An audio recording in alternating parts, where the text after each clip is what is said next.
সাব্বির মোল্লার লগে দেখা করি না, ভাবতেছি আজকাল লগে দেখা করি। তুই দেখা করবি?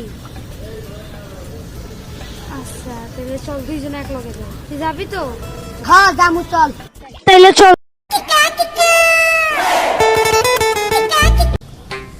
বন্যা তো হয়েই গেল, আরো যে বাংলাদেশে কি হবে আল্লাহ জানে।